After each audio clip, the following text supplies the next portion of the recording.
జీవిస్తూ ఉంటున్నాం. దాని తర్వాత 80 సంవత్సరాల వాళ్ళకి ఇంకా ఎప్పుడా నా మరణం అనేది వాళ్ళు వేచి ఉంటున్నారు.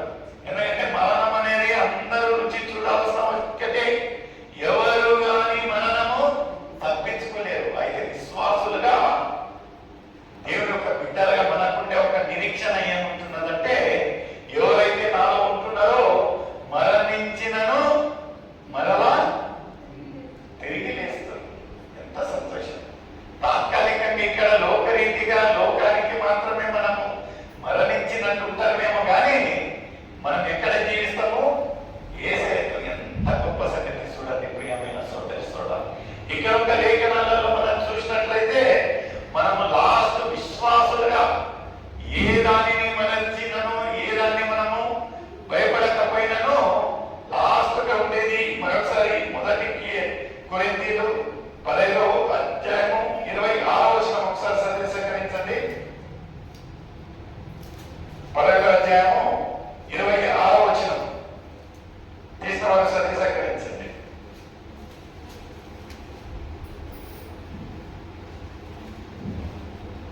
కడపట నశింపజేయబడును శత్రువు మరణము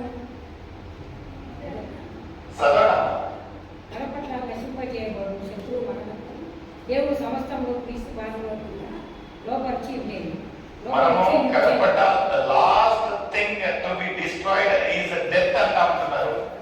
తెలుగులో ఏమైంటున్నది స్పష్టంగా చదవండి. కడపట నశింపజేయబడు శత్రువు మరణము. ఎందుకంటే మనం దేవుడిలో ఉన్నట్లయితే దేవుడు మృత్యుంజయుడు. మరణము ఆ ముళ్ళుని విడిచిన ఒక ఏకైక వ్యక్తి ఎవరంటే యేసయ్య మాత్రమే. ఎవరైతే మరణం నుంచి జయించి పునరుత్థానుడై లేచిన ఒక వ్యక్తి ఎవరంటే యేసయ్య. నిజంగా ప్రియమైన సోదరి సోదరుడా, మనం ఒక ఆత్మీయ రీతిగా నిజంగా దేవునితో ఉన్నట్లయితే మనము మరణం గురించి భయపడాల్సిన పనే లేదు.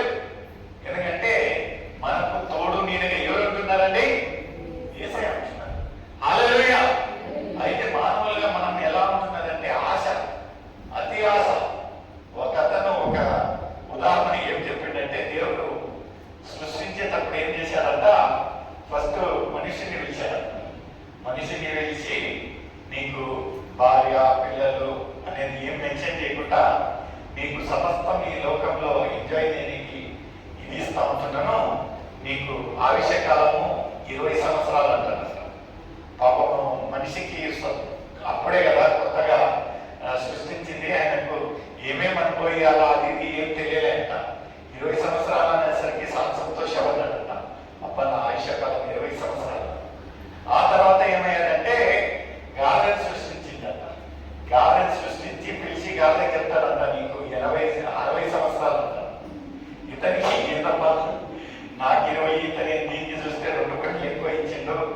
ఏ పని ఇతన్ని యొక్క గార్డెన్ అంటే సమస్తము లోకంలో ఉండే ఒక భారం అంతా నువ్వే మోసుకుంటా తిరగాలి, అది నీ యొక్క జీవితం అంతా నువ్వు గట్టి తింటూ బతకాలి అని చెప్పేసరికి గార్డెన్కు మనసు నచ్చుకున్నాడంట.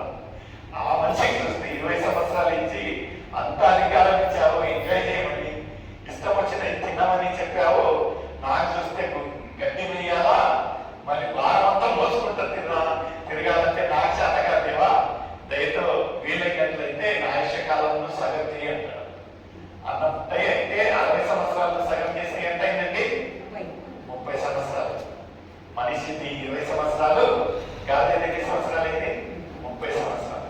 ఆ తర్వాత అటు ఇటు చూస్తే ఒక కుక్కను సృష్టించి నీ ఆయుష్కాలము 40 సంవత్సరాలు అంటే కుక్క అన్నదంట, నా పని ఏముంటుందని చెప్పు, నేను ఉంటే ఇది ఏం పని లేదు, ఇంటి బయట కాయలు ఉండాలి. ఏది ఎవరన్నా కోపం వచ్చినట్లయితే నేను కుక్కను కొట్టినట్టు కొడతారు, వాళ్ళు వేసిన అన్నం తినాలి బతకాలనేసరికి ఈ కుక్క నేను 40 సంవత్సరాలు ఎంత బతికేనని అది మనసు నచ్చుకొని ప్రలాపించారట. దేవా 40 సంవత్సరాలు కానీ నాకు ఒక 50% డిస్కౌంట్ అంటే దేవుడు ఏం చేశాడట, 40 సంవత్సరాలు ఎంత చేసిండు? 20 సంవత్సరాలు చేసి పక్కన పెట్టాడట. తర్వాత లాస్ట్ కు ఎవరిని సృష్టించాలని ఆలోచన చేస్తే దేవుడు కోతిని సృష్టించాడట. ఎవరినండి?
ముందు నువ్వు ఒక్కరు ఉంటావు 20 సంవత్సరాలు. నెక్స్ట్ నువ్వు ఇంకా ఇన్ని సంవత్సరాలు కదా, నీకు పెళ్ళిళ్ళు కానీ నీకు పిల్లలు కానీ వాళ్ళకి పిల్లలు కానీ అనేసరికి ఇతనేమనుకున్నాడంట, నాకు ఎవరో సాధ్యమైన సహాయం లే అనుకొని చాలా సంతోషించిందంట మనిషి. అందుకని 20 సంవత్సరాల ప్రయాణం వరకు మనిషిని జీవితం ఎంత ఎంజాయ్ అంటే అంత ఎంజాయ్. 20 సంవత్సరాల తర్వాత పెళ్లి ఏజ్ వస్తుంది. ఆయనకు పెళ్లి చేయగానే 30 సంవత్సరాలు ఫస్ట్ ఎవరండి గార్డెన్ 30 సంవత్సరాలు తీసుకొని ఉంటాడు కదా. సో ఆయన జీవిత కాలం అంతా 30 సంవత్సరాలు గార్డెన్ టైం పని చేయాలి. పని చేసి కష్టపడి రావాలి, సమస్తము ఆ ఒక్క భారాన్ని మొయ్యాలి, ఇల్లును గడపాలి. ఆ తర్వాత ఏమైతుందంటే తర్వాత 20 సంవత్సరాలు ఎవరిని తీసుకున్నానండి, కుక్కని తీసుకునేసరికి ఆ ఒక రిటైర్మెంట్ ఏజ్ వచ్చేసరికి ఇంకా కుక్కలాగా ఒకలాగే అన్న ఒకసారి ఉంటారు, ఇంటి బయటని వాళ్ళను ఓఎల్ఎక్స్ అంటారు, ఆడ కూర్చోబెట్టుంటారు. ఎందుకంటే ఏం పని ఉండదు, ఇంకా ముందంటే పనికి పోయేవాళ్ళు. ఎప్పుడు పని ఏముండదు, ఆడనే ఉంటారు. పిల్లలు కోడళ్ళు ఏమన్నా అన్నం పెట్టినట్లయితే తింటారు, లేకపోతే లేదు. ఇతను చాలా బాధపడతాను. నాకు 20 సంవత్సరాలే బాగుంది, ఆ 30 సంవత్సరాలకే కాదు గుడ్డు చాకరి చూసి నేను చచ్చిపోయినా మళ్ళీ కుక్క బతికేందుకు తీసుకున్నానని బాధపడతా ఉంటే తర్వాత ఒక దశ అయిపోయిన తర్వాత ఎవరు వచ్చిందండి, కోతి దశ. కోతి దశ వచ్చేసరికి మన్మలకు మన్మల్లయ్యి వాళ్ళ పిల్లలయ్యి ఈ కొడుకులు బిడ్డలు కొట్లాడుకొని తండ్రిని నువ్వు సాకు తల్లిని నువ్వు సాకని ఒక 6 నెలలు ఈడ్డ, ఒక 6 నెలలు ఆడ, ఒక 6 నెలలు ఆడ, ఇంకా జీవితం ఆధ్యాత్మ అనుకొని కోతి జీవితం అయిపోయిందంట. మన ఒక జీవితాలలో ఒక దేవుడు ఎంత చక్కగా బైబిల్లో మనం చూసినట్లయితే మన ఆయుష్యకాలం ఎంత అండి 70 సంవత్సరాలు. ఇంకా ఎక్కువగా మనం బతకాలంటే ఒక్కసారి ఈ గడిచిన ఒక దశలను మనము జ్ఞాపకం చేసుకోవాలి. మనం ఎంత గొప్పగా జీవించామనేది కాదండి, ఎంత out long you have lived కాదు, out best you have lived. ఎంత గొప్పగా మనం ఒక జీవితాలను, ఎంత అర్థపూర్వకమైన ఒక జీవితాలను మనం జీవించాము అనేది ఒక ప్రశ్న ఉంటున్నది. కొన్ని మందిని చూసినట్లయితే 60-70 సంవత్సరాలు బ్రతికే ఉంటున్నారు, కానీ సాధింపు అనేది అంటే దేవుడు ఎదగడం అనేది ఏముంటుందండి. దేవుడు ఎవరన్నా అడగండి, బ్రదర్ సేవకు వస్తామంటే ఇంకా 2 సంవత్సరాల రిటైర్మెంట్ అవుతాం. ఇంకా మనం ఏమనుకోవాలంటే అబ్బా రిటైర్మెంట్ అయిన తర్వాత ఇంకా ఫుల్ టైం మినిస్టర్ అయిపోతాడని. ఆ తర్వాత తెలుస్తుంది రంగం ఏంటంటే అసలు ఎక్కడికైనా రాని చేత కాదు, బిజీ అయిపోతాడు. మన ఒక జీవితాలలో ఎలాంటి ఒక జీవితాన్ని మనం జీవిస్తామంటే ఇంతలో మాయమైన ఒక జీవితాన్ని మేక్ ద బెస్ట్